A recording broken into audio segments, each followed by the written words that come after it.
आइए शुरुआत करते हैं अब आगे का एजेंडा की, जिसमें सबसे बड़ी खबर श्रद्धा मर्डर केस को लेकर यही आज आरोपी आफ्ताब को कोर्ट में पेश किया जाएगा। रिमांड क्या एक बार फिर से बढ़ेगी आफ्ताब की, ये सबसे बड़ा सवाल है। पिछली बार 5 दिन के लिए रिमांड मिली थी पुलिस को आफ्ताब की, और वो 5 दिन की रिमांड की मियाद आज खत्म हो रही है। इन 5 दिनों में 5 राज्यों में दिल्ली पुलिस की टीम सबूतों की तलाश में जुटी रही। ये 5 राज्य दिल्ली, हरियाणा, उत्तराखंड, हिमाचल प्रदेश और महाराष्ट्र। और अब आज जब रिमांड की मियाद खत्म हो रही है, तो क्या एक बार फिर से रिमांड बढ़ेगी? सूत्रों के मुताबिक पुलिस आज भी कोर्ट से आरोपी आफ्ताब की रिमांड बढ़ाने की मांग करेगी, लेकिन मुश्किल यह है कि पुलिस आफ्ताब की 10 दिन की रिमांड पहले ही ले चुकी है और कुल 14 दिन की ही रिमांड पर लिया जा सकता है आरोपी को। ऐसे में देखना होगा कि अब आगे इस मामले में क्या होता है, लेकिन सबूतों के लिहाज से अगर देखा जाए तो फिलहाल पुलिस के हाथ खाली। तो आगे का एजेंडा में सबसे महत्वपूर्ण यही आपके लिए जानना कि आरोपी आफ्ताब, जिसकी 5 दिन की रिमांड आज खत्म हो रही है, क्या वो रिमांड की मियाद आगे और बढ़ाएगी अदालत? इस पर अदालत अपना फैसला सुनाएगी। और इस सब के बीच आज का दिन महत्वपूर्ण इसलिए क्योंकि पॉलीग्राफ नार्को टेस्ट आज होगा आफ्ताब का, ये भी तस्वीर साफ हो रही है। ऐसे में जरा मैं आपको विस्तार से पहले बता दूं कि आखिरकार पॉलीग्राफ टेस्ट क्या होता है। देखिए, सच और झूठ का पता लगाने वाली मशीन से इस पॉलीग्राफ टेस्ट को किया जाता है। लाई डिटेक्टर मशीन एक तरीके से इसको कहा जाता है। इतना ही नहीं, इससे होता यह है कि जो शारीरिक गति है उसको मापा जाता है। बेसिक जो बॉडी के वाइटल्स हैं वो मापे जाते हैं, जिस दौरान आरोपी के साथ सवाल जवाब किया जाता है, और उसी के आधार पर तय किया जाता है कि सामने वाला व्यक्ति सच बोल रहा है या झूठ। अच्छा, पॉलीग्राफ में क्या क्या देखते हैं अब ये जान लीजिए आप। हार्ट बीट देखते हैं, पल्स रेट देखते हैं, ब्लड प्रेशर देखते हैं, और त्वचा में आ रहे बदलाव को नोट किया जाता है। वही जो मैंने आपको बताया ना कि जो वाइटल्स हैं बॉडी के, उनको मापा जाता है। इतना ही नहीं, एक और ग्राफिक जो हमने आपके लिए तैयार किया है, जरा उस पर भी नजर डाल लीजिए। और ये ग्राफिक्स आपको बताएगा कि झूठ बोलने का पता कैसे चलेगा। हार्ट बीट, पल्स रेट अगर बढ़ेगी तो ये जो बॉडी के वाइटल्स मापे जाते हैं इस पॉलीग्राफ टेस्ट में, उसमें जो फ्लक्चुएशन होता है उससे ही ये पता चलता है कि सामने वाला व्यक्ति सच बोल रहा है या झूठ बोल रहा है। शरीर से पसीना छूटने लगे तो सच बोलने पर सब कुछ दरअसल सामान्य रहता है। जो हृदय की गति है, जो पल्स रेट है, वो सब कुछ नॉर्मल रेंज में चल रही होती है। लेकिन जैसे ही इंसान झूठ बोलता है उसमें फ्लक्चुएशन, उतार चढ़ाव आने लगता है।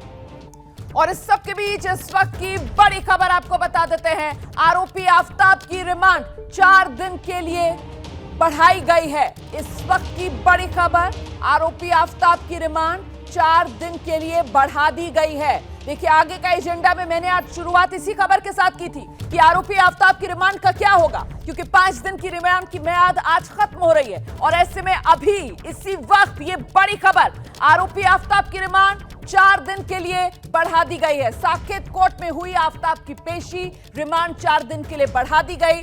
मतलब अब जो नार्को टेस्ट है, जो पॉलीग्राफ टेस्ट है, वो भी तसल्ली से किया जा सकता है। और 4 दिन के लिए ये रिमांड की मियाद बढ़ा दी गई है।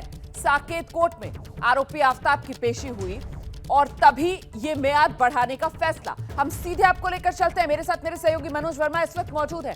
मनोज, जिस तरीके से ये 5 दिन की रिमांड में न नार्को हो पाया था, न पॉलीग्राफ टेस्ट हो पाया था, ऐसे में उम्मीद यही थी कि एक बार फिर से रिमांड मांगी जाएगी। और क्या उसी के आधार पर ये रिमांड 4 दिन के लिए जो और मिल गई है दिल्ली पुलिस को? बिल्कुल, देखिए, दिल्ली पुलिस ने वीडियो कॉन्फ्रेंसिंग के जरिए आफ्ताब को अदालत में पेश किया और पुलिस ने 4 दिन की रिमांड की थी।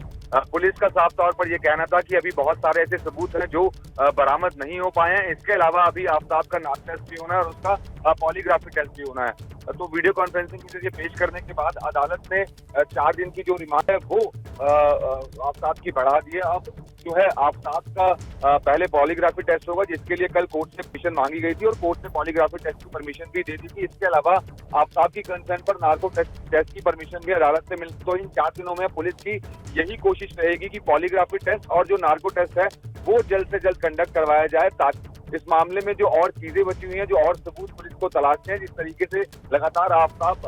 मनोज, एक बात बताइए, क्या फिजिकली पेश किया गया आफ्ताब को जब ये 4 दिन की रिमांड आज बढ़ी है?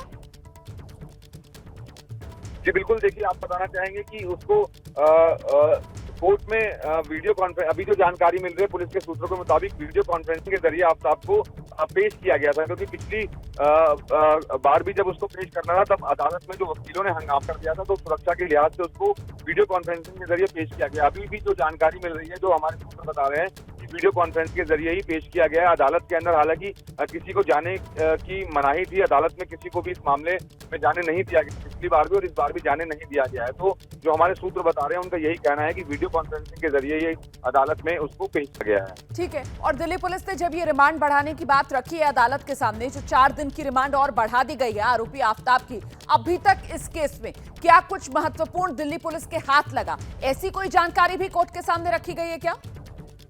जी बिल्कुल, देखिए दिल्ली पुलिस के सूत्रों ने हमें बताया है कि अदालत में जो है बताया गया है कि जितने भी एग्जिबिट्स यानी कि जो भी हड्डियों के पार्ट्स पुलिस को मिले थे उन सबको सीएफएसएल में जांच के लिए भेजा गया है। इसके अलावा उन एग्जिबिट्स को एफएसएल में भी जांच के लिए भेजा जाएगा। तो उसकी पूरी लिस्टिंग जो थी वो कल तैयार कर ली गई थी। जिस तरीके से पुलिस की टीम एफएसएल में पहुंची थी और वहां पर एक लिस्टिंग जो है वो पुलिस की तरफ से तैयार की गई थी कि इस मामले के अंदर अभी तक पुलिस को क्या क्या चीजें बरामद हुई है। तो कहीं भी एक बड़ी खबर थी कि पुलिस को एक जबड़ा जरूर वहां से बरामद हुआ था जंगलों से, और उस जबड़े के बारे में भी पुलिस ने बताया कि हो सकता है ये जबड़ा है वो श्रद्धा का हो सकता है, तो उसको भी जांच के लिए भेजा जाएगा। तो जितने भी तमाम सबूत पुलिस को मिले हैं उनके बारे में पुलिस ने अदालत बताया, लेकिन अभी भी बहुत सारे सबूत बाकी हैं। श्रद्धा का सर मिलना बाकी है, श्रद्धा का मोबाइल फोन मिलना बाकी है।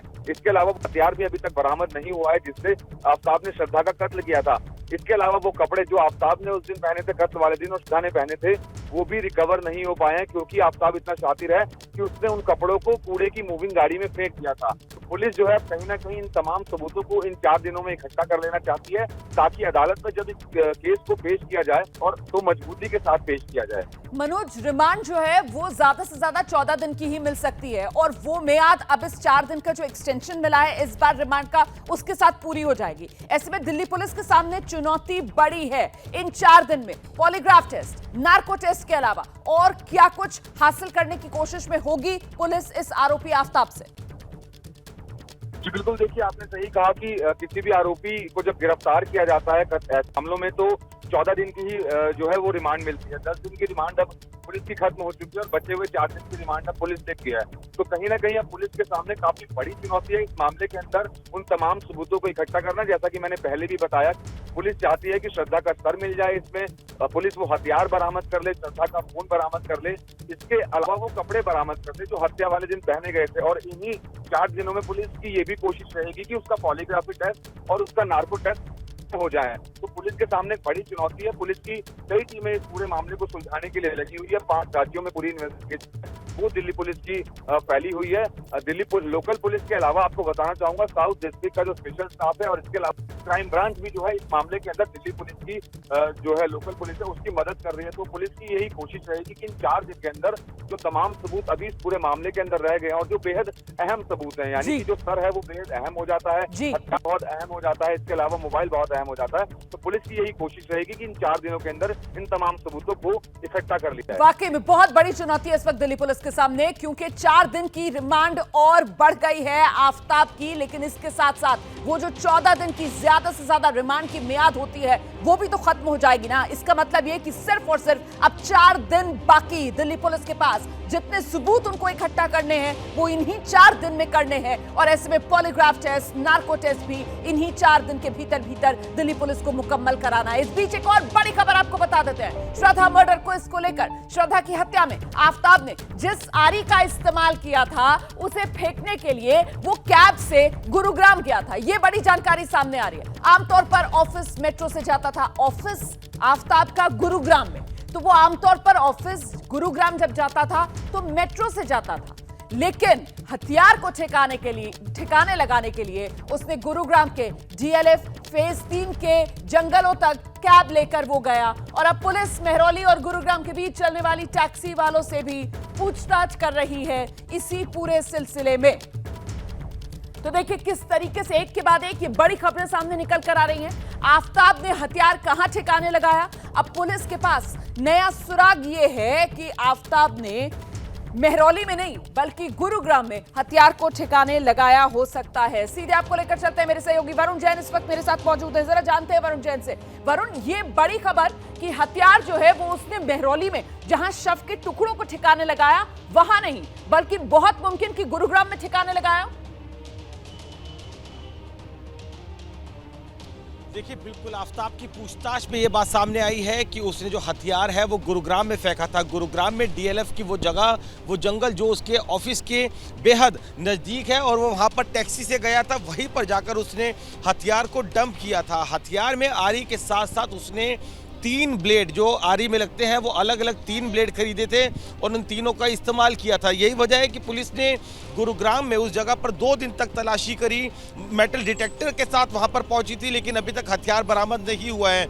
इसलिए सूत्र ये बता रहे हैं कि आज अब रिमांड बढ़ गई है तो उसके बाद जो पुलिस है आफताब को गुरुग्राम भी अपने साथ लेकर जा सकती है, जिससे कि वो हथियार बरामद किए जा सके।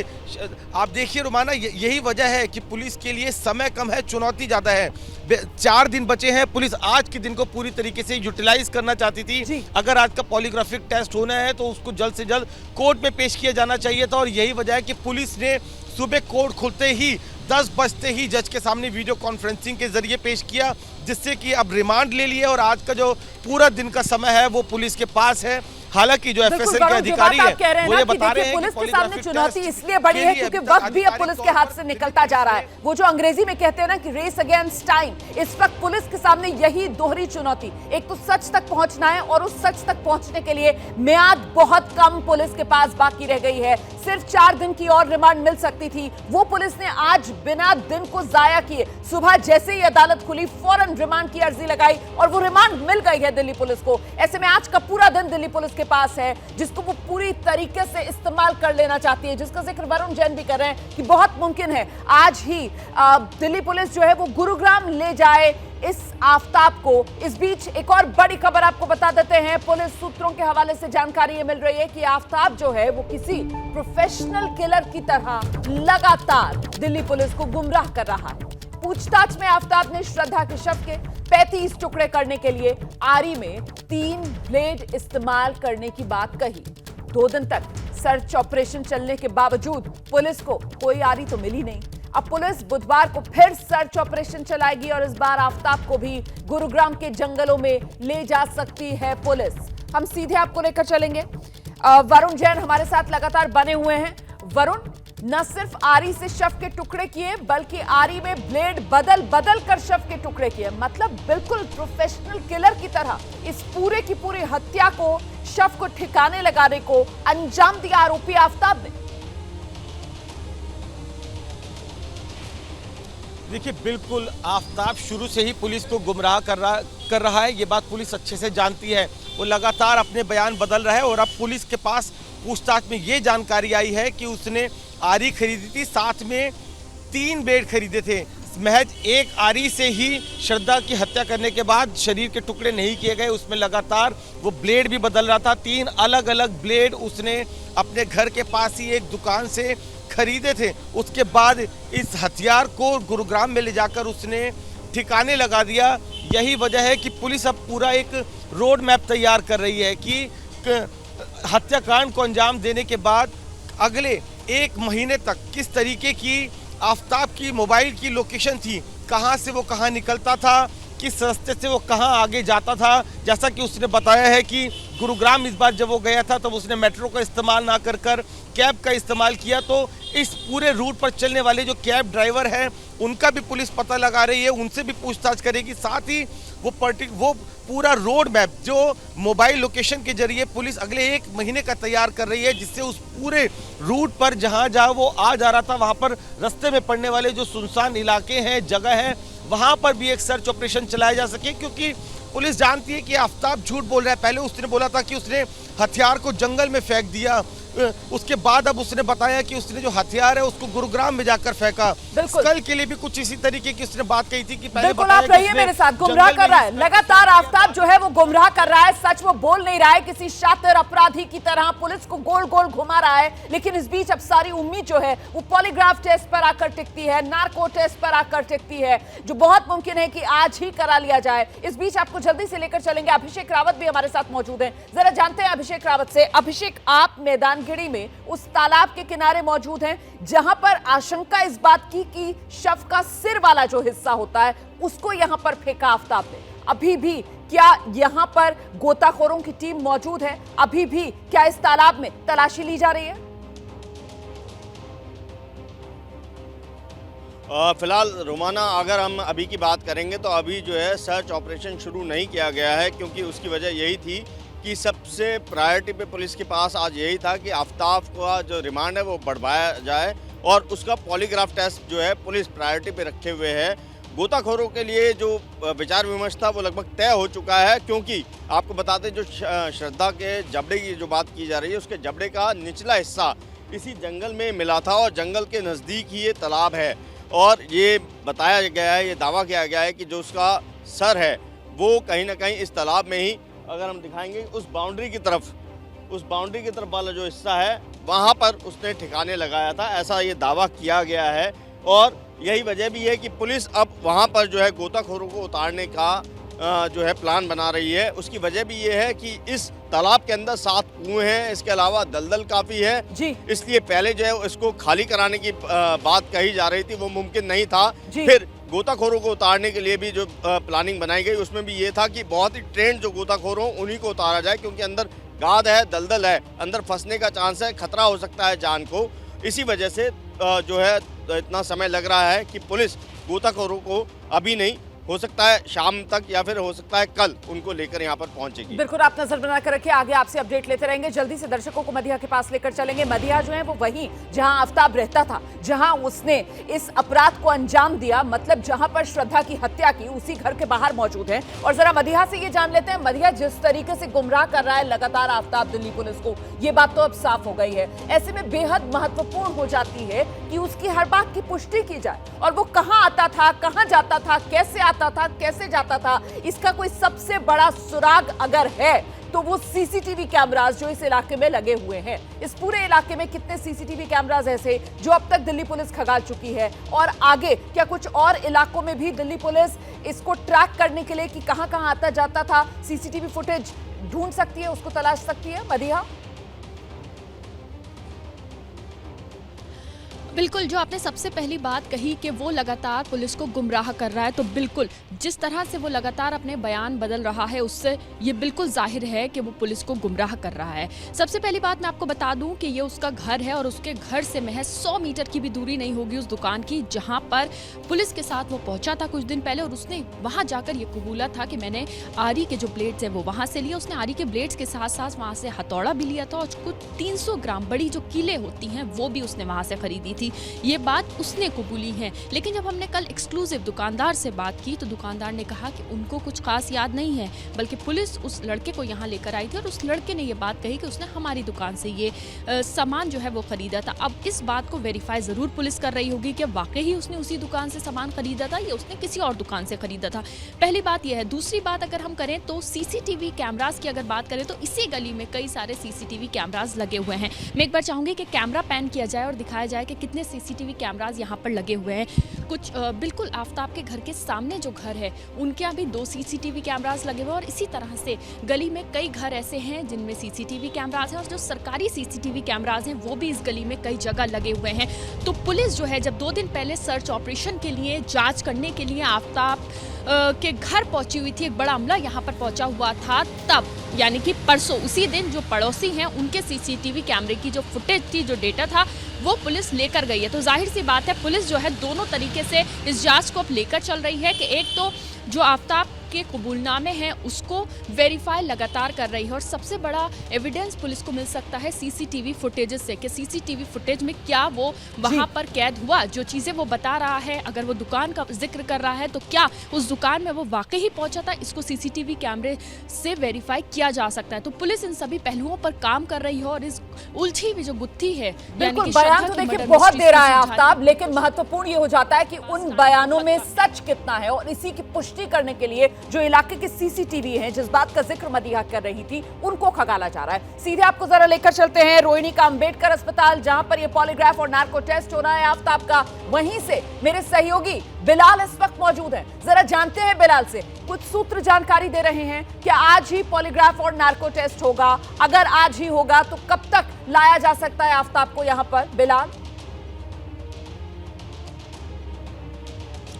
जी बिल्कुल, देखिए रोमाना, दिल्ली पुलिस के पास वक्त कम है लेकिन चुनौतियां ज़्यादा हैं। ऐसे में जब आज जो है आफ्ताब की रिमांड जो है वो 4 दिन के पास की मिल गई है, तो ऐसे में दिल्ली पुलिस जो है वो चाह रही है कि जल्द से जल्द जो है आफ्ताब का पॉलीग्राफ टेस्ट करा दिया जाए, ताकि पॉलीग्राफ टेस्ट के बाद जो है जो नार्को टेस्ट की प्रक्रिया है वो शुरू हो जाएगी। तो ऐसी संभावनाएं जताई जा रही हैं कि आज जो है यहाँ अम्बेडकर अस्पताल में जहाँ पर मैं मौजूद हूँ वहाँ पर आफ्ताब को जो है लाया जा सकता है शाम से पहले, और उसका जो है पॉलीग्राफ टेस्ट कराया जाएगा। पॉलीग्राफ टेस्ट भी जो है इसलिए महत्वपूर्ण हो जाता है क्योंकि आफ्ताब ने जो कबूलनामे में जो चीज़ें बताई हैं वो उसकी सत्यता कितनी है उसकी जांच जो है वो पॉलीग्राफ टेस्ट होगी। लेकिन एक ज़रूरी बात यह भी है कि जो भी चीज़ें आफ्ताब जो है पॉलीग्राफ टेस्ट में बताता है वो सारी चीज़ें जो है पुलिस को फिजिकली जाकर करके भी वो चीज़ें वेरीफाई करनी पड़ेंगी। बहुत सी चीज़ें, जैसा कि मेरे सहयोगी भी बता रहे थे कि श्रद्धा का स्कल हो गया, श्रद्धा का मोबाइल हो गया, या फिर श्रद्धा और के कपड़े हो गए और आफ्ताब के कपड़े हो गए जब आफ्ताब जो है वो कत्ल कर रहा था। तो ये सारी चीज़ें जो हैं इन सारी चीज़ों से जुड़े हुए जो अहम सवाल हैं वो दिल्ली पुलिस और जो स्पेशल टीम जो पॉलीग्राफ टेस्ट कंडक्ट कराएगी उसमें ये सारे सवाल जब आफ्ताब से पूछे जाएंगे तो उनकी लोकेशन पूछी जाएगी, और दिल्ली पुलिस को ये इंश्योर करना होगा कि फिजिकली जा करके भी वो सारे सबूत जो है वो दिल्ली पुलिस को मिल जाएं, ताकि जो है आफ्ताब के ऊपर शिकंजा जो केस बिल्कुल आप रहिए मेरे साथ, मैं लौटूंगी आपके पास। मेरे तमाम सहयोगी इस वक्त हमारे साथ बने हुए हैं। 4 दिन के लिए आफ्ताब की रिमांड बढ़ा दी गई है। वीडियो कॉन्फ्रेंसिंग के जरिए साकेत कोर्ट में अदालत खुलते साथ ही ये मामला सामने आया और 4 दिन की रिमांड आफ्ताब की बढ़ा दी गई। इस वक्त की बड़ी खबर, आरोपी आफ्ताब ने कोर्ट में जज के सामने अपना गुनाह कबूल किया है और कहा है कि जो किया मैंने वो दरअसल गलती से कर दिया। श्रद्धा की हत्या मैंने गुस्से में की। आफ्ताब ने जज के सामने कहा कि पुलिस को पूरा सहयोग कर रहा हूं। जहां बॉडी पार्ट्स फेंके थे वो जगह भी पुलिस को बता दी है। हत्या को इतना समय हो गया कि सब कुछ भूल गया हूं। गुस्से में गलती से मैंने श्रद्धा की हत्या कर दी। पुलिस को सब कुछ बता चुका हूं। जितना हो सकता है सहयोग पुलिस को कर रहा हूं। अब बहुत कुछ भूल भी गया हूं। तो जज साहब के सामने आफ्ताब का ये कबूलनामा। साकेत कोर्ट में जज के सामने वीडियो कॉन्फ्रेंसिंग के जरिए आफ्ताब की पेशी, और ऐसे में आरोपी आफ्ताब ने पहली बार जज के सामने मुंह खोला, और आफ्ताब ने जब मुंह खोला तो अपना गुनाह कबूला, साथ ही यह भी बताया कि गलती से गुस्से में उसने श्रद्धा की हत्या कर दी। लेकिन गौर करने वाली बात यह है कि जिस तरीके का शातिर अपराधी अभी तक इस अपराध को जिस तरीके से अंजाम दिया है आफ्ताब ने, और जिस तरीके से शव को ठिकाने लगाया है, उसके बाद यही कहा जाएगा कि ये जो गुस्से में गलती से हत्या की बात कर रहा है आरोपी आफ्ताब, कहीं ये अपने लिए कोई बचने का रास्ता तो नहीं तलाश रहा इस दलील के जरिए कि जो उसने किया वो साजिशन नहीं, सुनियोजित तरीके से नहीं, बल्कि आवेश में आकर गुस्से से उसने हत्या कर दी श्रद्धा की। तो जज के सामने आफ्ताब का कबूलनामा इसको कहा जाए, या फिर अपने लिए बचने का रास्ता निकाल रहा है आरोपी आफ्ताब, यह भी अपने आप में सवाल पूछा जाएगा। आफ्ताब ने फिलहाल जज साहब के सामने यह बात कही है कि उसने गुस्से में आकर श्रद्धा की हत्या कर दी। उसने गलत किया, उसे अपनी गलती का एहसास है। जितनी जानकारी उसके पास थी उसने सब पुलिस के साथ साझा कर दी है। वो पूरा सहयोग पुलिस का कर रहा है। लेकिन साथ ही उसने यह भी कहा कि क्योंकि मामला पुराना हो गया है, बहुत कुछ वो भूल गया है। तो आरोपी आफ्ताब का साकेत कोर्ट के जज के सामने यह कबूलनामा। आज सुबह जैसे ही कोर्ट खुली, सबसे पहले पुलिस की तरफ से आफ्ताब की रिमांड के मामले को अदालत में रखा गया। वीडियो कॉन्फ्रेंसिंग के जरिए आफ्ताब की पेशी हुई और उस दौरान आफ्ताब ने जज साहब के सामने मुंह खोला, अपना गुनाह कबूला। लेकिन साथ ही साथ क्या आफ्ताब अपने लिए बचने का रास्ता भी तलाश रहा है, यह सवाल बेहद महत्वपूर्ण हो जाता है। हम सीधे रुख करते हैं, मेरे साथ मेरे सहयोगी मनोज वर्मा इस वक्त मौजूद हैं। मनोज, रिमांड बढ़ाने के मामले में वीडियो कॉन्फ्रेंसिंग के जरिए पेशी में आफ्ताब मुंह खोलता है, गुनाह कबूलता है, लेकिन क्या यह नहीं पूछा जाएगा कि गुनाह कबूलने के साथ साथ क्या अपने लिए बचने का रास्ता भी तलाश रहा है आफ्ताब, जब वो कहता है कि उससे गलती हो गई, गुस्से में आकर उसने हत्या की? बिल्कुल, देखिए साफ तौर पर उसने अदालत में जब उसे पेश किया गया तो उसने जज के सामने साफ तौर पर ये कहा कि उसने जो भी कुछ किया वो उससे गलती हो गई है, वो सब उसने गुस्से में किया। तो कहीं ना कहीं ये हम कह सकते हैं कि आफ्ताब बचने का रास्ता तलाश रहा है, ऐसा जज के सामने कह करके। और पुलिस की यही कोशिश थी कि आपको बताना चाहूंगा कि उसे सुबह अर्ली मॉर्निंग ही पेश कर दिया गया था। सुबह बहुत जल्दी उसे पेश कर दिया गया है, क्योंकि जिस तरीके से सूत्र हमारे बता रहे हैं कि आज उसका पॉलीग्राफी टेस्ट भी होना है, उसके बाद नार्को टेस्ट भी होना है और 4 दिन की रिमांड अब उसकी एक्सटेंड कर दी गई है। तो कहीं ना कहीं इन 4 दिनों के अंदर पुलिस की यही कोशिश है कि तमाम जो इस मामले से जुड़े सबूत हैं उन्हें इकट्ठा किया जा सके, उसका पॉलीग्राफी टेस्ट। मनोज जरा दर्शकों को बताइए, मनोज जरा दर्शकों को बताइए कि वीडियो कॉन्फ्रेंसिंग के जरिए आफ्ताब की पेशी हो रही थी, ये सब आफ्ताब ने खुद बोला है जज साहब के सामने? बिल्कुल, देखिए हमारे जो सूत्र बता रहे हैं उनका साफ तौर पर यही कहना है कि जब उसको पेश किया गया तो उसने अदालत को ये भी बताया कि वो पुलिस के साथ पूरा का पूरा सहयोग कर रहा है। इसके अलावा उसने ये बताया कि जो भी लोकेशन थी जहां पर उसने श्रद्धा की लाश के टुकड़ों को फेंका था वो मैंने पुलिस को जो है वो मैंने जानकारी दे दी है। इसके अलावा उसने ये भी कहा कि क्योंकि मामले को इतना समय हो गया है तो कुछ चीजों के बारे में मैं अच्छे से रिकॉल नहीं कर पा रहा हूँ, मैं पूरे तरीके से याद नहीं कर पा रहा हूँ कि मैंने जो टुकड़े थे वो कहाँ पर फेंके। और इसके बाद उसने कहा कि जी मुझसे गलती हो गई है और जो भी कुछ मैंने किया वो मैंने गुस्से में किया। तो उसने मनोज जरा ये भी बताइए, जब ये पेशी हो रही थी तो क्या हुआ? क्या कोई सवाल पूछा गया था आरोपी आफ्ताब से जिसके जवाब में उसने ये पूरी की पूरी दास्तान अदालत के सामने जज साहब के सामने सुना दी, या फिर बिना किसी सवाल जवाब के, बिना अपनी बारी के यूं ही बोलना शुरू कर दिया?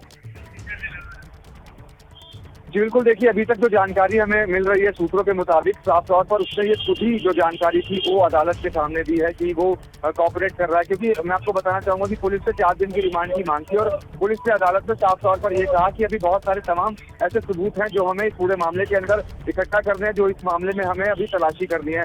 जैसा कि पुलिस ने बताया कि अभी इसका नार्को टेस्ट भी होना है, इसका पॉलीग्राफी टेस्ट भी होना है। इसके अलावा पुलिस ने यह भी बताया कि जो सबूत अभी तक नहीं मिल पाए, जैसा कि मैंने हथियार के बारे में बताया, जैसा कि श्रद्धा का फोन अभी तक नहीं मिला है। तो जब ये बातें चल रही थी तब आफ्ताब ने अदालत में ये बताया कि वो पुलिस के साथ पूरा का पूरा सहयोग कर रहा है, जो भी उसने टुकड़ों के बारे में जानकारी थी, जो भी जंगल में जहाँ पर फेंके थे वो उसने जो है वो पुलिस को बता दिया। इसके अलावा उसने ये भी साफ तौर पर कहा कि कुछ चीजों के बारे में वो रिकॉल नहीं कर पा रहा है, याद नहीं कर पा रहा है, क्योंकि हत्या को काफी वक्त बीत गया है। और उसने कहा कि जो भी कुछ हुआ वो गलती से हुआ, मैंने सब कुछ हत्या जो थी वो गुस्से से की है।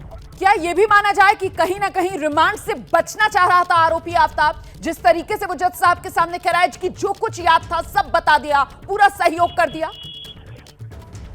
जी बिल्कुल, देखिए तो हर आरोपी चाहता है कि उसको पुलिस रिमांड ना मिले, क्योंकि कहीं ना कहीं आरोपी को ऐसा लगता है कि पुलिस अगर रिमांड पर लेती है तो शायद उसके साथ सख्ती के साथ पेश आया जाता है। तो ये हर आरोपी की यही कोशिश रहती है कि ज्यादा दिन का रिमांड ना मिल पाए। लेकिन जिस तरीके से ये सनसनी के हत्याकांड हुआ है और जिस तरीके से अभी तक इस पूरे मामले के अंदर पुलिस को सबूतों की तलाश है, क्योंकि कहीं ना कहीं अभी अगर हम इस पूरे मामले की बात करें तो ये पूरा मामला सर्कमस्टेंशियल एविडेंस के ऊपर ही टिका हुआ है। कोई भी ठोस सबूत अभी तक पुलिस को इस पूरे मामले में यही सबसे इम्पोर्टेंट पॉइंट है जिसका जिक्र मनोज कर रहे हैं। इस वक्त की बड़ी खबर आपको बता देते हैं, करगिल के नजदीक भूकंप के झटके महसूस किए गए। रिक्टर पैमाने पर भूकंप की तीव्रता 4.3 मापी गई है। तो करगिल के नजदीक भूकंप के झटके जो महसूस किए गए, सुबह 10:05 पर यह भूकंप आया है। करगिल के इलाके में भूकंप के झटके महसूस किए गए हैं। 4.3 तीव्रता इन भूकंप के झटकों की मापी गई है। तो पिछले कुछ हफ्तों में लगातार उत्तर भारत के इलाकों में ये भूकंप के झटके जो महसूस किए जा रहे हैं। और आज की ताजा खबर करगिल से है, जहां सुबह 10:05 पर भूकंप के झटके महसूस किए गए। हालांकि तीव्रता कम थी, 4.3 तीव्रता मापी गई है इन भूकंप के झटकों की।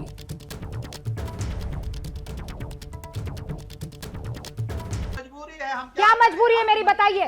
मैं अभी आपको बताती हूँ कि मैंने ओए होए होए होए नमकीन के चटकारे लेते हुए टकटकी मार के डिबेट शो को पॉज रिपीट कर करके देख रहे हैं जोगिंदर जी।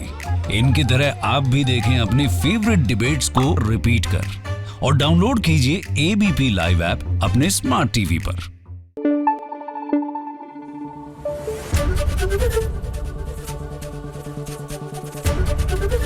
एबीपी न्यूज आपको रखे आगे।